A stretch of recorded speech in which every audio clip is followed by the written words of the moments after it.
dal leen ak jàmm ñu xëy naka tàqan yi yéenekaay xëyandoo tàmbale ko Sud Quotidien yéenekaay dal dinaa dikkaat ci remise de cahier de doléance yi nga xamante ni ci atum 2022 réseaux sociaux ak prolifération bi nga xamante ni si moo ñeel wàllu média nag Macky Sall àdduna ci loolee Macky Sall addi Sud Quotidien ne engagé wu na waaye itam di menacé Barthélémy Dias ak ñi nga xamante ni si ñoo di ay maire averti ne daal maire bu nga xamante ni si respecté poste bu loi boobee nga xamante ni si moom lañ dal dee teg nag boo moytuwul daañu la démettre ci ay fonction loolee nag la Macky Sall xëy dee fësal nag liberté de la presse nga xamante ni démb lañ ko doon màggal Sénégal en chute libre maanaam Sénégal a ngi tàmbalee nërmeelu ndax place bu mu nekkoon nag tàmbali naa wàcc ndànk-ndànk ndax amul leen loo xamante ni di sàlloon na ko ak li nga xamante ni si moo ñeel wàllum liberté de la presse boobee te mooy yéene kaay nag ak leneen ci wàllum xibaar Macky Sall nag gis na jafe-jafe loolu loo xamante ni si mën naa sauver ab entreprise boo xamante ni am na lu toll ak junne employé Macky Sall mooy addu nee na daal ci jamono ji gisut benn saafara soo xamante ni dina mën a tax rek mu daal dee sauver boobu la entreprise boo xamante ni moo di poste nga ni ma lan loolu tax yéene kaay bi di témoin ne ko enterrement de première classe pour la poste nekk jamono ji nag ñoo ngi koy suul ndànk-ndànk ndax kàddu yi président Macky Sall yëkkati nag dalul xel dara ngir ñu yëkkatiwaat boobu la entreprise di poste législative bi ñu jëm nag quotidien yéene kaay nee na naka législative yooyu naka acteurs yi naka nga xamante ni ñoo ca war a dem ñoom naka la ñu parrainé moo di le tirage nag si yéene kaay bi nag ñoo ngi fay gis ki nga xamante ni si moo di ki nga xamante ni moo di Déthié Fall mu Ndiaye Cissé ak ñeen ñoo xamante ni ñoo ngi société civile bi ñoom la ñu bëgg rek moo di ñu dal di amal ab tirage ubbil yéene kaay bi le soleil yéene kaay dikkaat ci subvention bi nga xamante ni moo ñeel wàllum énergie ak xeex bi ñuy xeex jëm ci flambe yokkuteeg njëg yi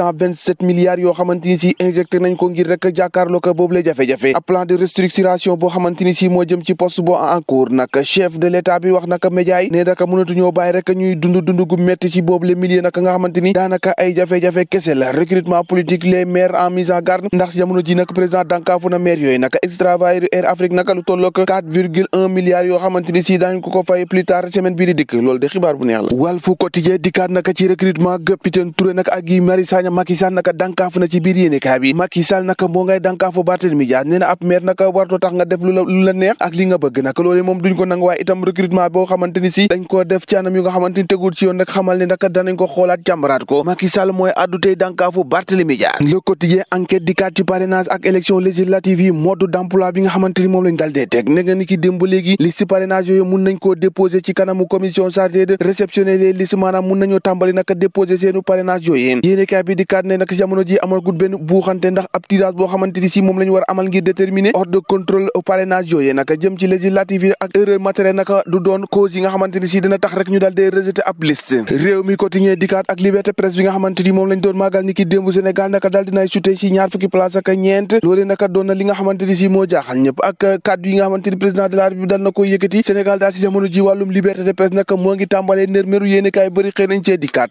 leneen la ñu war a dikkaat yox ci rek mooy njombe yi nga xamante ni mooy xew si biir réew mi ubbil yéene kaay bi libération moom naka mënoo xëy rek te waxut benn njombe boo xamante ni am na si biir réew mi bu dul càcc rek di wàllum paat libération yéene kaay di xam ne benn soxna boo xamante ni si dañ koo fekk mu ñàkk bakkanam foofu ca Tiwaawoon Pël waaye naka dañ koo yeew ba mu ne ngodd moom mu nga xamante ni am na juróom benn fukki at Mariam Waar naka moom dañ koo liggéey laataa ñu koy xoj ba mu jaaree fa ñàkk bakkanam yéene kaay bi ne soxna soosé naka ca Medina Gunaas la dëkkoon na gannaaw bi nga xamante ni si dafa bokkoon ci ñu lor woon ci ndënd mi rek ñu daal dina recaser foofu ca Tiwaawoon Pël naka section bu recherche bu Dakar daal dinay mobiliser fa lañ ko fekk rek daal di koy faat yu anam yu doy waar nag kuréel gi ñu duppee UNIS nag moom daal dinaay offusqué bu baax a baax kon moo jëm ci faat bi ne cobboy ci biir dëkk bi waaye itam di annoncé ab pétition boo xamante ni dañ ko war a maanaam ñu delloo si waat li nga xamante ni moo ñeel rek peine de mort ndax ku faat rek ñu mun laa faat ndax ci jamono ji liy faate ci biir réew mi bari na ba jaaxal ñu bari ndax ci jamono joojee ca ginnaaw raay moom benn xale bu tuuti boo xamante ni fukki at ak juróom rek la am muy Mor Diagne nag moom itam dañ ko faa jamate ba mu jaare fa ñàkk bakkanam ci Sénégal jamante reyante rek ay lii kañ lay jeex ñoo ko déggandoo jàngeen jëf ba ëllëg